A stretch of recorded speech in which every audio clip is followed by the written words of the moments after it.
안녕하십니까. moniola 시작합니다. 부진했던 반도체 업황과 주가가 2분기 이후 반전의 기대감을 키워가고 있습니다. 전문가와 함께 자세히 살펴보겠습니다. 이형수 HSL 파트너스 대표님 모셨습니다. 어서 오십시오. 네, 안녕하십니까.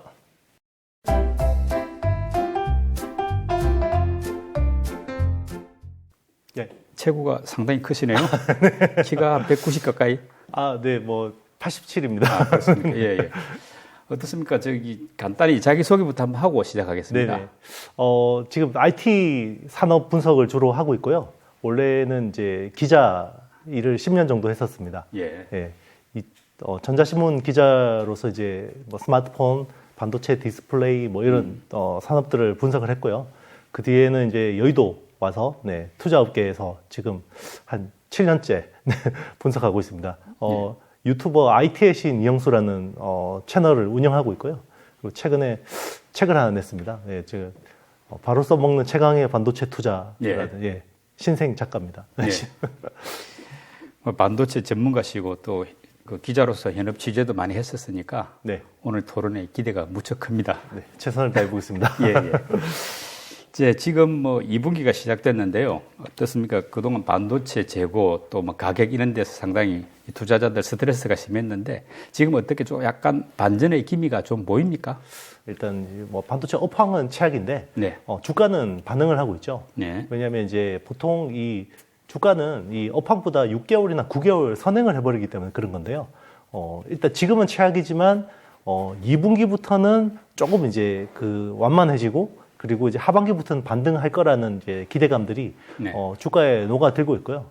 보통 이게 반도체라는 게 우리나라 같은 경우는 주로 메모리 반도체잖아요. 그렇죠. 메모리 반도체는 시스템 반도체하고 다르게 재고라는 게 있습니다. 네. 시스템 반도체라는 거는 누가 주문을 해야지 생산을 하거든요. 그러니까 재고가 따로 없겠죠. 네네, 재고가 거의 없습니다. 예. 그래서 이제 메모리 반도체 같은 경우는 범용품이기 때문에 미리 만들어서 재고를 가지고 있는데요. 이 상승 사이클에서는 이제 보통 보면 고정 거래가 가격이 흐름을 보고 이제 주가들이 많이 움직이고요.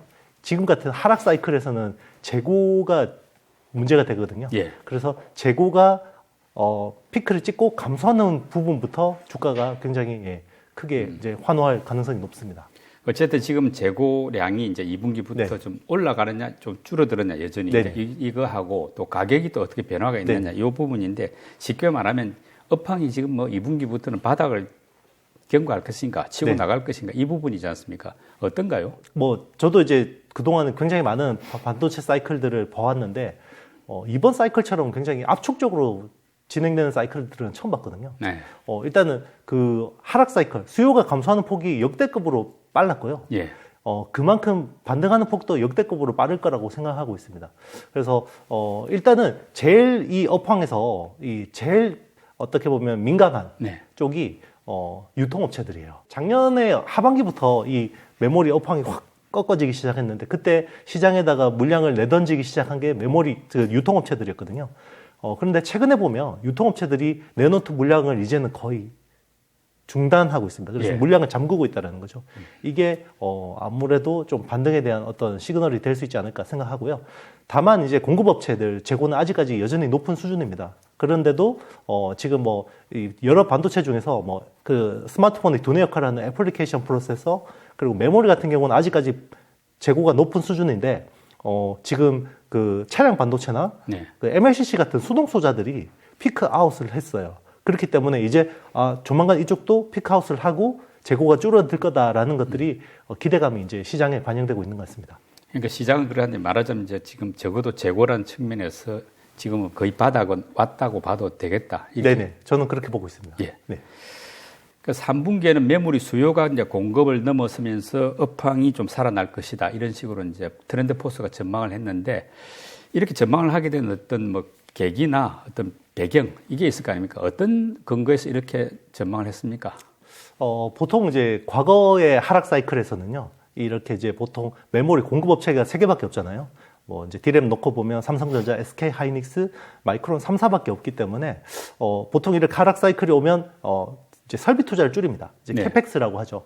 이제 설비 투자를 줄이면서 이렇게 이제 그 하락 사이클을 대응하는 경우가 많은데 이번에는 수요가 역대급으로 꺾이다 보니까 예전에 없던 모습들이 나왔어요. 그게 바로 감산입니다. 예. 이게 저는 메모리 반도체 업체가 가동률을 70%대까지 낮추는 건 저는 처음 봤거든요. 예. 제가 그래도 반도체를 거의 한 16년째 보고 있는데, 지금 감산까지 하는 경우는 하락 사이클에서도 처음이거든요. 그 효과가 하반기에 빨리 나타나는 거죠. 네. 뭐 어쨌든 3분기부터는 이제 반도체 업황이 좀 반등한다 이렇게 보면은 이제 말씀대로 주가가 선행성이 있으니까 뭐 1분기 때부터 주가가 좀 올라야 되는데 약간 찔끔 이렇게 네네. 오르는 느낌이 있었습니다만 만족스럽지가 못한데요. 네네. 어떻습니까? 2분기부터는 조금 의미 있는 뭐 반등이랄까 상승이 나타나겠습니까? 반도체 주가. 네, 일단 이제 지난 한 달 동안 반도체 주가가 되게 많이 올랐고요. 바닥에서 거의 30% 웬만한 종목들은 다 올랐고. 뭐 소부장은 좀 올랐는데 네, 맞습니다. 대표주는 뭐 썩 많이 그렇죠. 오른 것 같지 않은데. 삼성전자하고 SK 하이닉스가 좀 기대에 못 미치는 거죠. 예. 네, 그런 측면들이 있는데, 왜냐하면 삼성전자하고 SK 하이닉스 같은 큰 종목들을 움직이려면 결국 국내 기관의 힘으로도 안 돼요. 예. 개인의 힘은 더더욱 안 되고 결국 외국인들이 들어와야 되는데, 외국인들은 결국 환율이 1250원대 수준까지는 어느 정도 안정화가 돼야지 이제 좀 수급을 기대할 수 있거든요. 예. 그러다 보니까 지금은 어떻게 보면 우리 시장 자체를 움직이는 수급이 개인들이에요. 예. 그러니까 개인들이 지금 소부장주들을 빨리 급하게 담다 보니까 많이 오른 종목들은 지금 뭐 저점에서 2배까지 올라온 종목들도 있거든요. 뭐 최근에 후공정 쪽이 중요해지다 보니까 한미 반도체 같은 업체들은 네, 거의 뭐 단기간에 뭐 2배 시세가 나기도 했습니다. 하여간 지금 대표주는 조금 더 기다려야 되는 상황이라고 네네. 봐도 됩니까? 그러면? 아직까지 대형주들은 바닥을 지나가고 있지만 예. 뭐 대형주들이 본격적으로 랠리를 하려면 결국 외국인 수급이 중요하다고 볼 수 있습니다. 좀 환율이 더 내려가야 되고. 네네, 맞습니다. 예. 이제 미국이 중국 반도체를 지금 규제하고 있지 않습니까? 네네. 그러다 보니까 뭐 삼성전자하고 SK 하이닉스의 중국 공장에 대해서 이제 투자를 제대로 할 수 없게 된 상황이 왔고, 뭐 지난번에 이제 뉴스도 또 일제히 나왔습니다만은 어떻습니까? 이런 점이 조금 주가를 대형주 주가를 움직이는데 좀 저해되는 그런 요인 아닌가요? 일단 이제 그런 부분들의 어떤 미국 칩스법의 악재적인 부분들은 네. 어느 정도 가격에 반영이 됐다고 보고 있고요. 예. 최근에 오히려 좀 조금씩 이제 그래도 올라오고 있는 부분들은 전화위복이라고 하죠. 이게 칩스법이나 이런 부분들이 워낙 독하게 나오다 보니까 최근에 이제 우리 정부가 용인에 예. 세계 최대 반도체 산업 클러스터, 단지 클러스터, 네네. 예. 이게 25년 만에 수도권 규제를 풀었잖아요. 예. 98년도 파주 탄현 이후로 처음으로 수도권에 이제 규제를 풀었던 거고, 그리고 K 칩스법이 여야 합의 네, 이게 예상치도 통과가 못하게 통과가 됐죠. 왜냐하면 이 미국 칩스법이 워낙 안 좋게 나오니까 예. 이게 국민 여론이 이게 이러다 우리 반도체 산업이 죽겠다. 그 전까지만 해도 야당은 이게 재벌 몰아특혜다 이런 식으로 해서 이제 어떤 세액 공제에 대해서 굉장히 부정적이었는데 예. 그게 이제 뒤집은 거죠. 그러면서 지금 뭐 대기업 같은 경우는 기존 8%에서 예. 15%로 세공제율이 높아졌고, 그리고 중소기업은 16%에서 25%까지 예. 높아지게 됐습니다. 이런 것들이 주가에 긍정적이었죠. 그러니까 미국의 중국 반도체 규제가 우리한테도 같이 이렇게 피해가 될 줄 알았는데 약간 네네. 전화위복이 된 측면도 있다. 그렇죠. 그런 것들이 악재로 해서 가격에 녹아 있는 상황에서 예. 생각지 않았던 이제 호재들이 나왔다. 호재들이 나온 거죠. 네, 그게 두 가지 정책적인 모멘텀이었다고 보고 있습니다. 예. 최근 AI하고 또 전력 반도체 수요가 늘다 보니까 이제 만약에 상승 국민이 사이클상 상승 국민이 올 경우에는 반등 폭이 훨씬 더 클 수 있다 이런 기대들이 나오고 있는데 향후 한 2, 3년 정도 볼 때 전반적인 반도체 업황하고 또 주가 전망 어떻습니까? 일단 이제 AI 쪽에서 보면 챗GPT 그 충격이 꽤 큰 것 같습니다. 네. 사실 작년 말만 해도 예. 챗GPT가 뭔지 모르는 사람들이 대다수였거든요. 그랬죠. 네, 저도 사실 잘 몰랐고, 그런데 이제 모든 AI의 연구개발 트렌드가 GPT 기반으로 가게 됐거든요. 네. 그러다 보니까 뭐 지금 엔비디아가 가장 큰 수혜를 보게 되는 거죠. 예, 예. 그리고 이거는 예상치 않았던 수요들이거든요. 예. 뭐 아직까지 전체 수요에서 메모리 수요에서 5% 비중밖에 안 되지만 이게 성장세가 굉장히 빠르다는 거거든요. 예. 그리고 엔비디아의 어떤 하이엔드 GPU, 뭐 A100이나 H100 같은 고성능 GPU에는 SK 하이닉스의 HBM, 하이 밴드위스 메모리라는 예. 고성능 메모리 덩어리가 기본으로 장착이 돼요. 네. 이게 굉장히 고가거든요. 예.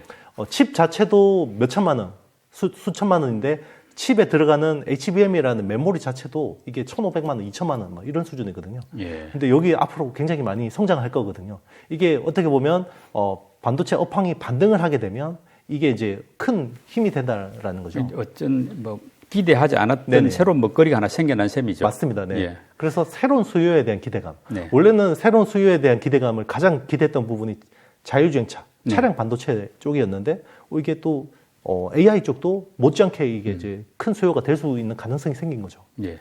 그 전력 반도체 쪽은 어떻습니까? 전력 반도체는 기본적으로 이게 에너지 전환, 예. 어떤 패러다임하고 직결이 신재생 되는- 에너지. 맞습니다. 기존에는 내연기관, 화석 연료를 떼는데 이게 뭐 해상풍력이라든지 태양광이라든지 이런 쪽에서 에너지를 생산하면 기본적으로 배터리에다가 저장을 해야 돼요. 예. 배터리에 저장을 해야 되는데 보통 이런 과정에서 생산하는 전류는 직류로 저장을 했다가 이런 것들 또 뽑아서 쓰려면 예. 보통 이런 전류들은 모터에서 대부분 소모가 되거든요. 예. 그러면 이게 또 교류로 바꿔줘야 돼요. 예. 그래서 직류, 교류 막 이렇게 전환하는 과정에서 에너지 손실이 일어나는데 네. 이런 쪽에서 효율적으로 어떤 전환을 하게 하는데 중요한 역할을 하는 게 반도체, 전력 반도체거든요. 예. 근데 이제 전력 반도체 같은 경우는 기존에는 우리 IT 기기에 쓰는 것들은 다 실리콘 반도체 기반이에요. 예. 그런데 이제 이게 환경 자체가 굉장히 가혹해지는 거죠. 네. 예를 들면 이제 태양광 패널 같은 경우는 사막 같은 데 깔아 놓잖아요. 열이 뜨겁겠죠. 네, 이게 200도까지 올라갑니다. 어. 네, 그러면 지금 실리콘 기반의 우리 전력 반도체는 175도가 되면 이론적으로 작동을 못 해요. 약간 녹아버릴 수 있겠네요. 네, 죽어버리거든요. 예. 그리고 실제로 거의 뭐 100도 한 120도까지만 가도 제대로 작동을 잘 안 하거든요. 그런데 이제 이런 것들을 견딜 수 있는 새로운 머티리얼이 예. 필요한데 그게 실리콘 카바이드, SiC 같은 것들 그리고 이제 지로 갈륨, GaN, 겐 같은 이런 새로운 머티리얼들이 적용된 반도체들이 또 새로운 산업을 형성하는 거죠. 네. 네, 그런 쪽은 이제 아직까지는 미국 뭐 울프스피드나 코이어런트 같은 업체들이 잘해요. 온세미 뭐 이런 회사들이 잘하는데 우리 기업들도 열심히 연구 개발하고 있기 때문에 이런 쪽으로 좀 기대감을 가지고 있습니다. 그렇게 보면은 이제 종합적으로 볼 때 반도체 앞으로 한 2, 3년은 뭐 나쁘지 않다 이렇게 전망을 해도 되겠습니까? 저는 올 하반기부터는 내년 업황을 볼 거거든요. 네. 또 하반기부터는 또 내년을 보고 내년은 내후년을 보겠죠. 예. 이제 그런 부분에서 보면 좀 향후 상승 사이클에 대한 기대감이 있고요. 보통 그리고 하락 사이클을 겪고 이게 반전을 해서 상승 사이클로 갈 경우에는 보통 1년 6개월이나 2년 정도 좀 우상향하는 경우가 많았습니다. 반도체 그동안 힘들었는데 조금 기대를 해봐도 될 것 같습니다. 그렇죠. 예. 최악이었던 만큼 그만큼 반등도 셀 것 같아요. 산이 높으면 골이 깊고 골이 깊으면 또 산이 높아지는 것 같아요. 네. 상당히 철학적인 멘트가 오셨습니다. 예. 그리고 이제 삼성, 뭐 SK 하이닉스 같은 대기업이 이제 뭐 상황이 좋아져 가지고 이제 투자를 늘린다 할 때는 역시 이제 뭐 소부장들도 같은 혜택을 볼 수 있지 않겠습니까? 네. 주로 그 중에서 어떤 분야를 우리가 좀 주목을 해야 되겠습니까? 소부장 가운데서는. 네. 일단 이제 뭐 하락 사이클에서 이게 이제 반전할 때 이제 어떻게 투자를 해야 되는지가 제일 궁금하실 것 같아요. 그래서 보통 이제 이렇게 상승 사이클이 본격적으로 나오면 제일 먼저 주가가 반응하는 거는 장비주들이에요. 네. 그래서 이제 장비주 투자하면 고퍼에 사서 저퍼에 팔라라는 증시 격언이 있거든요. 예. 그러니까 PER이라는 건 주가 수익 배율이거든요. PER이. 예, 예. 그러니까 지금 보면 실적이 말도 안 되죠. 네. 실적이 말도 안 되는데 주가는 막 올라간단 말이에요. 그러면 이게 분석하는 사람들은 이해가 안 가거든요. 그런데 보통 이 사이클이 전환될 때는 장비주들이 제일 많이 올라요. 왜냐하면 장비주들은 이 이익 레버리지 효과가 되게 큽니다. 이게 불황일 때는 직원들 뽑아놓고요. 일을 못 시키는 거거든요. 네. 그동안 벌어놓은 돈으로 버티는 거고. 그러니까 이제 그게 개선되기 때문에 제일 이익 레버리지 효과가 높고요. 이게 어느 정도 장비주가 오른 다음에는 부품하고 소재 쪽으로 갑니다. 네. 그래서 부품 소재주들이 보통 이제 많이 오르고요. 그리고 이제 상승 사이클의 피날레 마지막은 보통 그 후공정 쪽에서 PCB라고 하는 인쇄 회로 기판 예. 뭐 그런 쪽에서 마지막 사이클을 그리는 경우가 많은데 기억해 보시면 작년하고 재작년에 제일 많이 올랐던 주식들이 심텍, 네. 대덕전자, PCB 쪽에. 네 맞습니다. 코리아 서킷, 해성DS 이런 회사들이 마지막을 어떤 상승 사이클의 마지막을 장식하거든요. 예. 이번에도 좀 그런 스케줄로 보면 물론 이제 과거하고 똑같이 간다라는 보장은 없지만 어쨌든 과거의 경험으로 비춰보면 이제 그런 투자의 어떤 스케줄을 정해놓는 것도 괜찮은 것 같습니다. 그 지금 말하면 장비, 소재, 네. 부품 또 후공정 네네. 여러 순서대로 보통 오른다는 이야기인데 네네. 지금 뭐 꼭 장비주가 지금 올라가는 그런 네네. 국민만도 아니고 또 요즘 후공정이 뭐 먼저 간다는 이야기도 있고 막 그렇더라고요. 일단 그 바닥을 그러니까 내려가다가 네. 바닥을 찍고 올라올 때는 다 같이 이 섹터 전반이 한 보통 30% 정도는 기술적 반등을 합니다. 예. 그 다음부터 이제 그 좀 가는 것들은 추가 상승. 네네 맞습니다. 거기서부터 추세로 그리고 올라가는 것들은 보통 이제 장비주가 1등인 경우가 많았죠. 예, 알겠습니다. 네. 그 2차 전지 소재주가 지금 굉장히 강했지 않습니까? 네네. 올 들어서만 해도 뭐 거의 2배 간 경우도 많고 하는데 네. 반도체주가 이렇게 이제 본격 상승 국면에서 만약에 랠리가 온다 하면은 뭐 2차 전지만큼의 상승 가능하겠습니까? 이런 상승은 사실은 쉽지 않을 것 같아요. 왜냐하면 뭐 이렇게 2차 전지 같은 경우는 워낙 또 예정된 미래고 기대감이 굉장히 높았던 상황이잖아요. 네. 그리고 이제 사실 2차 전지 같은 경우는 재작년에도 좋았고 작년에도 좋았거든요. 예. 그런데 작년부터 저는 이렇게 주가를 상승하게 된 요인은 이게 생각지도 않았던 정책 모멘텀이라고 봐요. 그게 이제 미국의 IRA, 네, 예. 그리고 유럽이 CRMA 같은 네. 이런 정책들이 워낙 크게 굵직굵직하게 나왔기 때문에 기대감들이 많이 반영됐다고 보고 있고 지금은 사실 다소 이 기대감들이 과도해서 어느 정도의 좀 약간 거품권에 오지 않았을까라는 걱정도 있습니다. 네. 네. 그렇기 때문에 반도체가 사실 없던 산업이 아니라 원래 있던 어떻게 보면 시클리컬화된 산업이잖아요. 그렇죠. 네. 경기 민감형이 돼 그렇죠. 버렸죠. 그런데 이제 또 만약에 아주 뭐 희망회로를 그린다 그러면 이게 정책 모멘텀이 반도체 쪽으로도 호재가 와버리면 또 이야기가 달라질 수 있는데 우리 산업 입장에서는 지금 메모리가 주력인데 네. 만약에 삼성이 파운드리 3나노에서 너무 잘해버리는 거죠. 네. 그럼 시스템 반도체 쪽으로 막 어떻게 생각지도 않았던 환호하는 분위기가 올 수도 있는 거고 그리고 이제 그런 것들이 또 뭐 미국이나 우리나라의 정책적인 수혜가 덧대어진다 그러면 충분히 그런 어떤 상승 사이클이 나올 수도 있는데 그럴 가능성은 높지는 않다고 보고 있습니다. 알겠습니다. 이제 반도체주를 투자하는 입장에서 본다면 이제 말하자면 대기업, 대형주하고 소부장 그리고 ETF하고 또 개별 종목 이런 식으로 이제 우리 나눠 볼 수 있는데 각각의 어떤 투자 방식에서 장단점을 비교하면 어떨까요? 본인의 투자 스타일이라고 생각해요. 그러니까 만약에 본업이 바쁘고 뭐 어떤 재테크에 많이 신경을 쓰실 수 없는 분들은 본업이 이제 바쁘고 그런 분들은 삼성전자나 이런 큰 종목들이나 네. ETF 같은 것들을 적립식으로 투자하는 건 되게 좋다고 봐요. 실제로 삼성전자만 계속해서 모아서 택시 운전하시다가 100억대 자산 모으신 분도 있잖아요. 예. 네, 실제로 그런 분도 계시고, 저는 장기 투자하기는 지금이 사기 굉장히 좋은 어떤 시점이라고 생각하거든요. 그게 아니라 좀 본인은 리스크를 좀 감수하고 좀 빨리 좀 수익을 내고 싶다 이러신 분들은 공부 열심히 하고 이러신 분들은 소부장 중에서 좀 부상하는, 네. 그러니까 이번 사이클에서 좀 급부상하는 사이클들이 있어요. 그러니까 어떤 영역들이 있거든요. 예. 그게 대표적으로 뭐 EUV 쪽, 예. 노광의 극자외선 쪽이나 아니면 뭐 후공정, 네. 어드밴스드 패키징 뭐 이런 쪽에서는 과거에 없던 어떤 새로 가미된 부분들이기 때문에 그런 쪽을 공부하신다 그러면 좀 더 많은 수익, 어떤 절대 수익을 추구할 수 있지 않을까 생각합니다. 아까 말씀 중에 삼성전자만 열심히 모은 택시기사분이 뭐 100억대 부자가 됐다고 네네. 했는데 그건 이제 과거의 삼성전자의 어떤 성장세가 빠를 때 네네. 꾸준히 투자해가지고 성공한 케이스인데 네네. 지금 이후에도 그런 식으로 성공할 수 있는 가능성이 있겠습니까? 뭐 미래는 예단할 수는 없지만 네. 뭐 저는 그랬던 것 같아요. 이게 금융위기 때도 약간 이런 분위기였거든요. 네. 삼성이 앞으로 뭐 얼마나 더 몇 배 오를 수 있겠어라고 했지만 금융위기 이후로 지금까지 그래도 삼성이 꽤 그래도 많은 성장을 했거든요. 네. 네. 그 성장을 할 수 있느냐 없느냐는 지금 이제 삼성이 메모리 반도체를 더 잘한다고 해서 높은 시총을 받을 수 있을 것 같지는 않고요. 네. 결국 시스템 반도체. 이재용 회장이 말한 대로 진짜 세계 1등이 된다 그러면 네. 지금 여기서 두세 배 갈 수 있습니다. 네. 미국이 정말 갖고 싶은 기술이 뭐냐면 시스템 반도체에서 5나노 이하의 기술이에요. 첨단. 네네. 예. 그러니까 10나노 이하의 기술이 필요하죠. 왜냐하면 미국의 시스템 반도체 업체 중에 이제 인텔이 있는데 인텔이 10나노까지밖에 못 하거든요. 예.